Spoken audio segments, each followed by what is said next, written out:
Hi hello नमस्कार, मी संध्या स्वागत करते तुमचं आपल्या यूट्यूब चॅनलमध्ये, ज्याचं नाव आहे संध्यास क्रिएटिव्ह कॉर्नर। आज ना आपण 10 किलोच्या आलूचे न तुरटी वापरता पांढरशुभ्र चिप्स कशी बनवायचे ते पाहणार आहोत। आता उन्हाळा सुरू झाला ना की वर्षभरातील साठवणीचा पदार्थाची सिरीज सुरू करणार आहोत आपण। त्याची सुरुवात आपण आपल्या चिप्सपासून करणार आहोत, आलूच्या चिप्सपासून। त्यासाठी लागणार आहेत आपल्याला एकदम मोठे मोठे आणि बिलकुल डाग न पडलेले किंवा खराब न झालेले असे एकदम छान 10 किलो आलू, आणि त्याला 2 तासासाठी पाण्यामध्ये भिजवत ठेवायचे, म्हणजे त्याच्यावरची माती निघून जाईल आणि थोडं वेळ चोळलं ना की स्वच्छ निघतील। त्यासाठी पाण्यात 2 तास टाकून ठेवलेलं होतं। मग नंतर वरून साल काढून घ्यायची। साल काढून घेतल्याच्यानंतर आपण चिप्स काढायला सुरुवात करूया। आलूची काही साली काढत बसले होते मी, तेवढ्यामध्ये अक्षत आला। म्हणला तुम्ही साल काढेन, तू खिसून घे। तो आलूची साल काढून देत होता आणि मी चिप्स काढून घेत होते। अशा प्रकारची चिप्सची हे खिसणी असते सगळ्याकडे, त्याची उलट्या बाजूने करायचे चिप्स काढायचे असतात।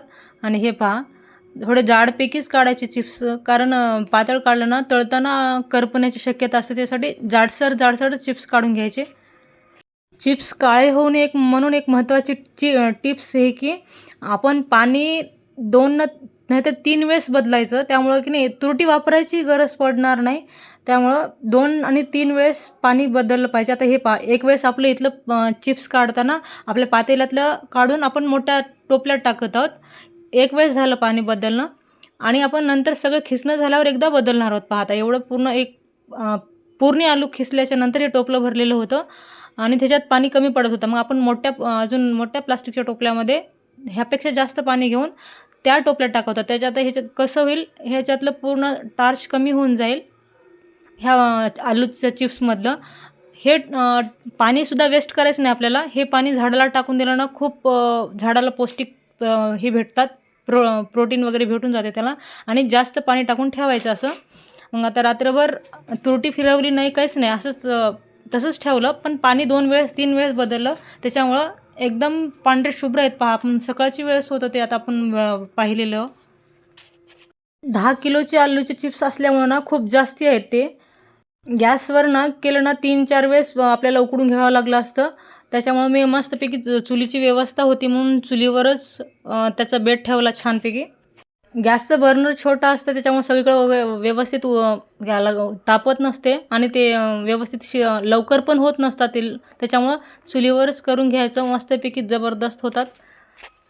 मस्त दणदण डाळ घालायचं आणि 2 वेळेसमध्ये होऊन गेलं बरं। आता हे आपले 5 किलोचे एका पातेल्यामध्ये झाले, आणि हे एवढंच काढून घेतल्याच्या नंतर आपण दुसऱ्या वेळेस अजून 5 किलोचं करणार आहोत। म्हणजे 2 वेळेसमध्ये होऊन गेलं। आपण तेच गॅसवर केलं असतं सगळीकडून त्याला व्यवस्थित हे लागलं नसतं, शेक लागली नसती आणि चांगले लवकर झाले पण नसते। हे पहा किती मस्त व्यवस्थित, आता वरी होते ना, ते मऊ पडल्यामुळं खाली गेले मस्त व्यवस्थित। पहिल्या वेळेस आपलं घना झालेलं आहे। एक असं घरामध्ये कवर ठेवायचं, जे ताटपत्री असते ना, जे आपल्याला कशा म्हणजे झापायचे वगैरे असते ना, तशी एक कवर घरी ठेवलं ना की मस्त पडतं। आता पहिले वेळेस झालं पहा, पहिले 5 किलोचे आपण काढून घेतलं आणि टाकायला ठेवलं तिकडचं पाणी गरम होईपर्यंत, आणि ते पाणी नाही टाकून द्यायचं। त्याच पाण्यामध्ये आपण जाळीनं काढून घेतलो चिप्स, आणि त्याच पाण्यामध्ये दुसरे आलू राहिले तेवढे त्याच्यामध्येच टाकून आणि सेंधी मीठ टाकून घ्यायचं दुसऱ्या वेळेस। पूर्वीचं पाणी नाही टाकून द्यायचं, त्याच्यामध्येच दुसरे आलू टाकून घ्यायचे आणि थोडं सेंधव मीठ टाकून घ्यायचं। आणि हे पहा, आपले सगळे चिप्स टाकून झालेले आहेत सुरुवातीचे, आणि हे दुसऱ्या वेळेसचे सुद्धा झालेले आहे सगळे व्यवस्थित। हे पहा, वाळल्याच्या नंतर काय मस्त झाले पांढरे शुभ्र। आपण तळून सुद्धा पाहूया। आता तेल गरम झाल्याच्या नंतर टाकून घेतलं पहा, बिलकुल तुरटी न वापरता हे पहा पांढरे शुभ्र झालेले आहेत। फक्त काळजी घ्यायची, 2-3 वेळेस पाणी बदलायची, आणि वरती 2-3 बोट जास्त पाणी ठेवायचं रात्रभर, जे आपण चिप्स काढून ठेवतो ना त्यावेळेस। सकाळी काढलं तरी चालते, पण कोणाला कसं जास्तीचं प्रमाणात केलं ना की रात्रीच करून ठेवावं लागेल, आणि सकाळी गडबडसुद्धा असते सगळ्यांच्या घरी डब्याची, कामाची, त्याच्यामुळे रात्रीच करून ठेवायचं। आणि असेच इन्फॉर्मेटिव्ह व्हिडिओ पाहण्यासाठी चॅनलला सबस्क्राईब करा, व्हिडिओ आवडल्यास लाईक करा, आणि व्हिडिओ शेवटपर्यंत पाहिल्याबद्दल सगळ्यांचे धन्यवाद। बाय।